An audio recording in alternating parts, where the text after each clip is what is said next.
Hey, folks, back on the Bossman Show, new head coach, Cal State Northridge Matadors, Coach Andy Newman, with his nice gear, Under Armour gear. I see you rocking it right now. Coach Newman, how things out there in California, man? Is the weather lovely as usual, man? Yes, it is. You know, it's one thing you can't change. It's the sunny weather in Southern California. And I think there's a couple songs about it, and they're all true. It doesn't rain out here.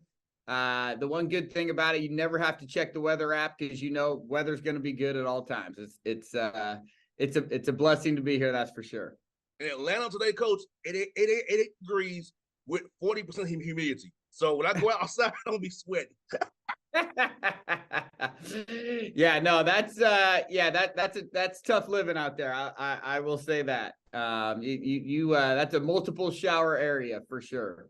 100%, and a lot of pollen too, because my car has a green shade of sap. Oh, that's funny. Yes, indeed. That coach, man.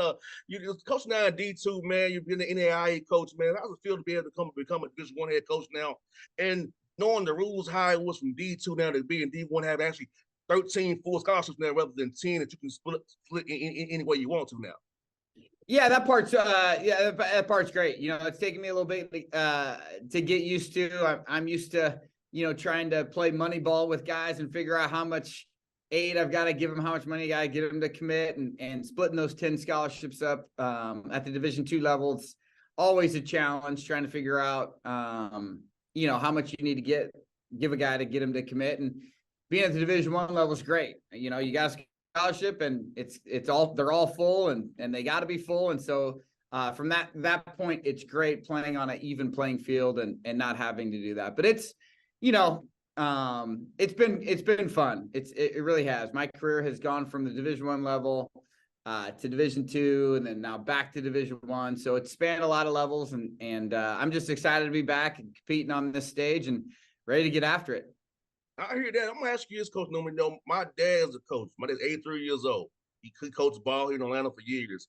He always talked about to me, JR, I want to help young men. Besides you, it's my son. I was wanting to help young men. So what was your why to get into coaching? And my father still has these legal pads, Coach. He draws up plays to this day. ask me, y'all see what's going on here? Or are you watching the hard hedges or the shots? I said, Dad, I know what's going on here. Yeah, well, you know, like you know, the why of coaching is great. You know, like you know, it was kind of a natural progression for me as a player.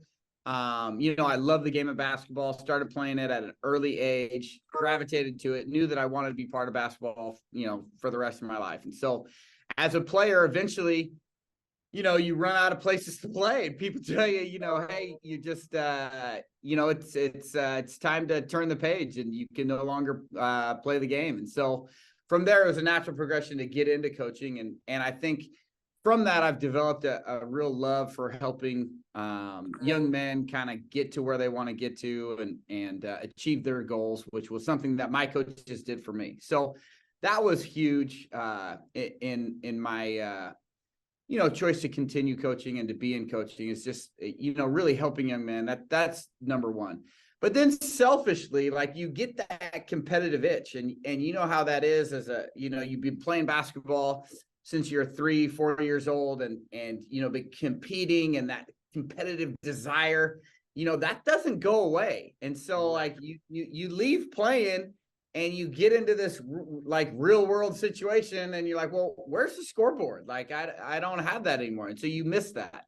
And so selfishly for me, you know, coaching scratches that itch and it gives you a chance to go out and compete and be part of something, you know, where there is a scoreboard and so that part's great. So it's fun in definitely two ways. You know, helping kids, you know, reach their dreams of playing college basketball, being the best basketball players they can be.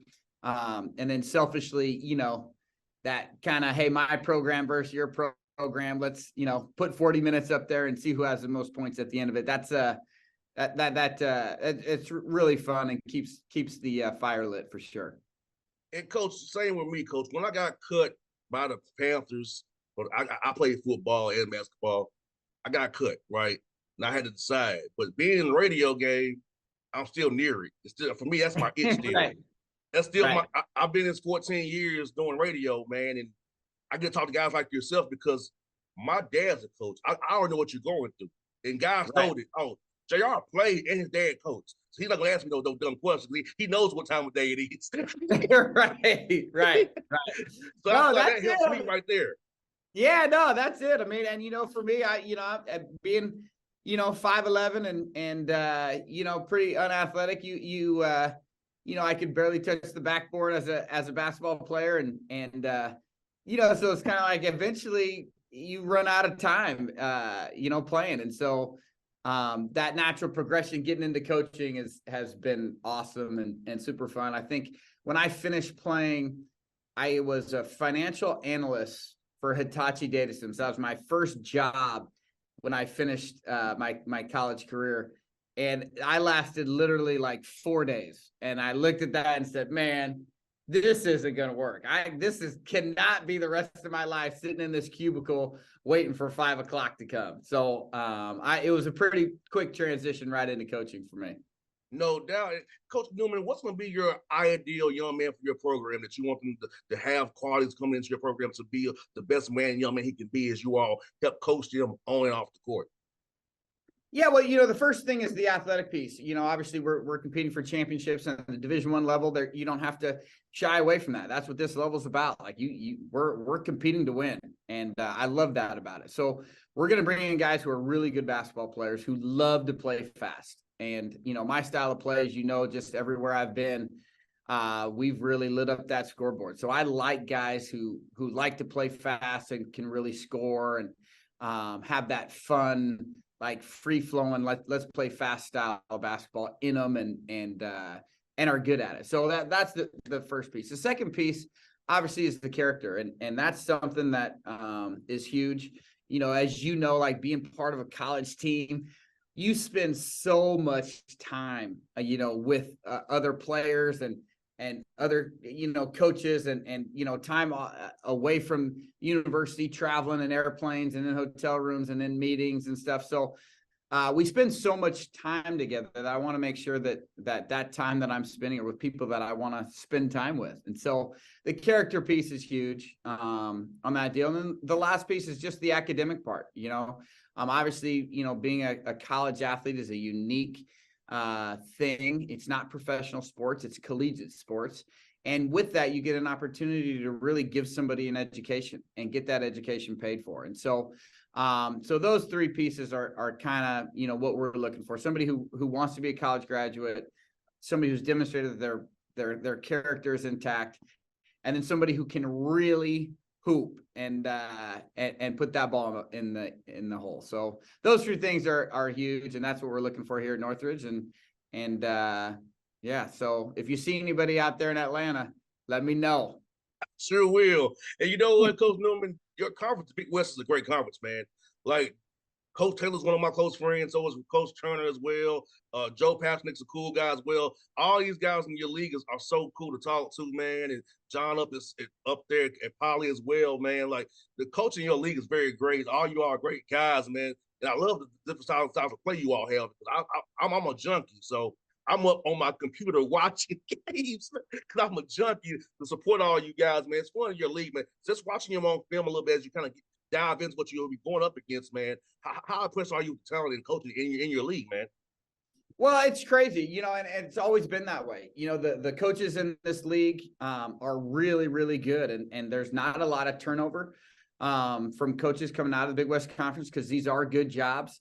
And the coaches are all really good. They all have specific systems that they like to run. They've been doing it a long time, and it's going to be a huge challenge. That's going to be a huge piece. Obviously, you named a lot of them, but 10 years ago when I was in the league as the assistant at Cal State Fullerton, Dan Monson was there, and Coach Turner, like you said. Those are guys that have been there, 10, 15 plus years and really have a great feel for their system, what they're trying to do. They know they've demonstrated how to win in this league. So, the coaching in this league is really, it's a little daunting as a first-year head coach coming into, knowing that you're going to compete against those guys.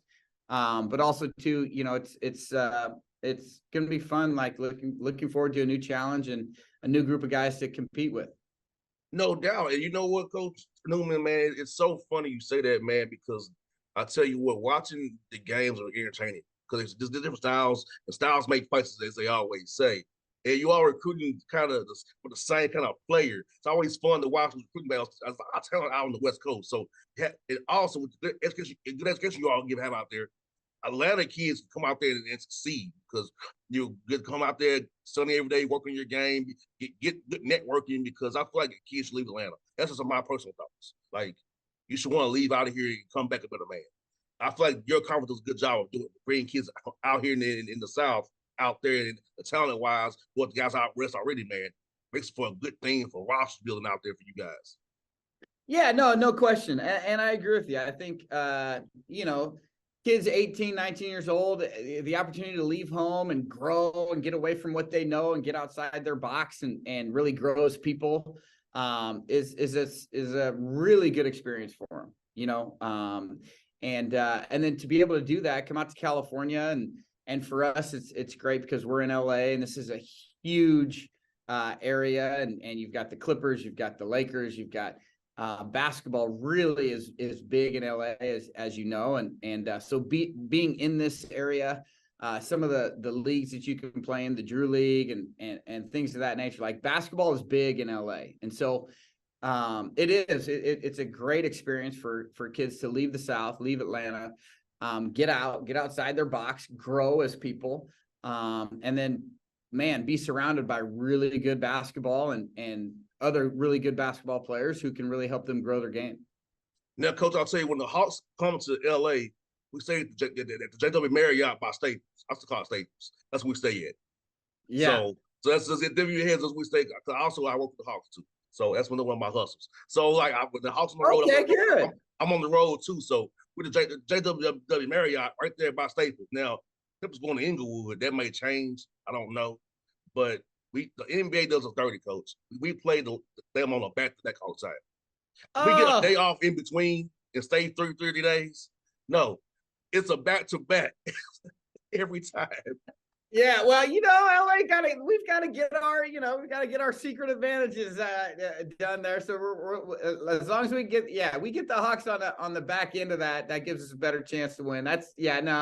I can see that. That's a dirty way for the NBA to keep. It's always Golden State. We fly to LA off day, Lakers, Clippers, or vice versa. And we off day and go play the Phoenix Suns. Well, that's a 3-day road. That's a tough 3-game trip right there. 4-game trip. This is Golden State first. Oh, yeah. It's Golden State off day, Clippers, Lakers, depending on who back to back.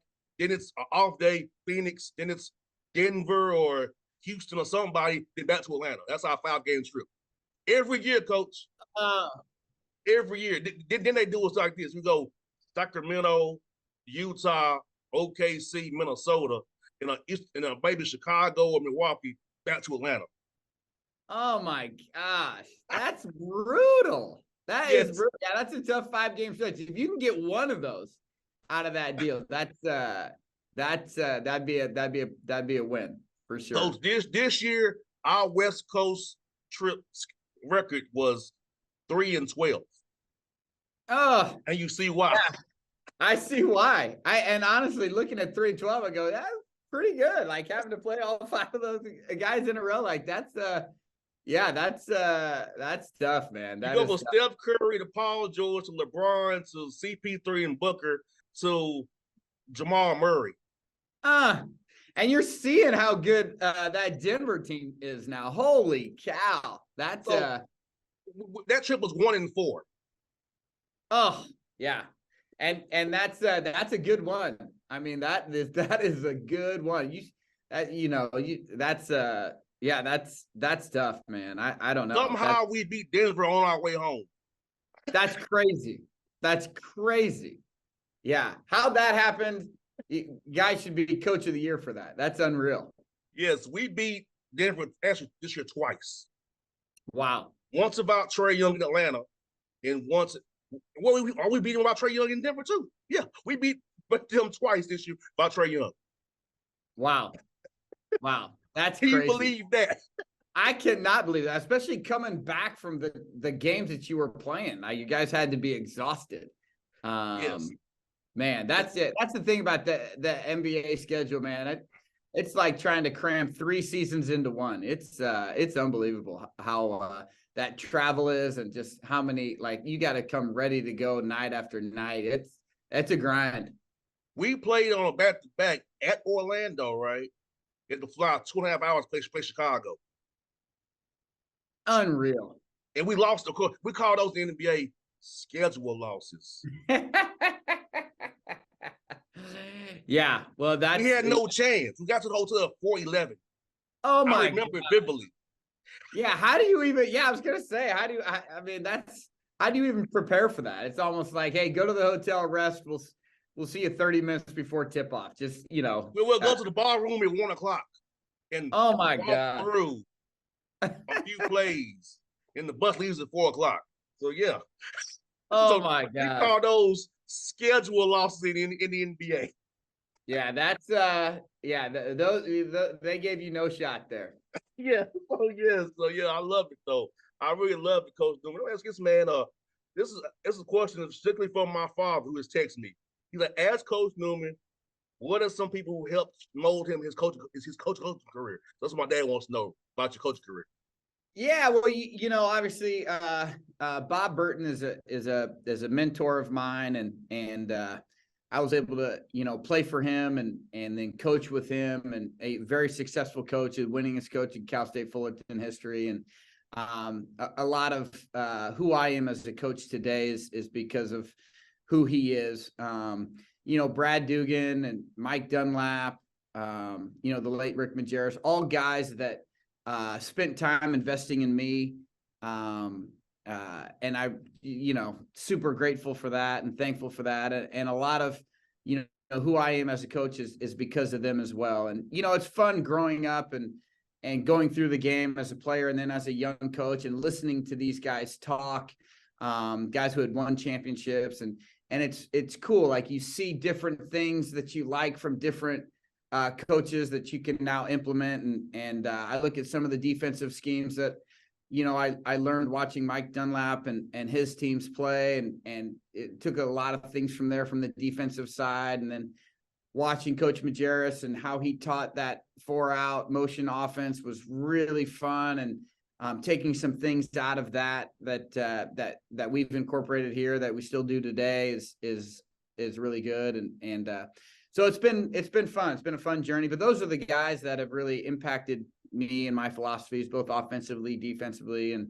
just running a program. And I'm super fortunate to have been, one of those guys that those older mentors of mine have, taken the time to really invest in young coaches, and something that hopefully I can do someday for another young coach. But man, those moments in time where those guys sat down with me and really kind of explained the why they do certain things is just huge. And super grateful to them for that, because I wouldn't be the coach I am today without that.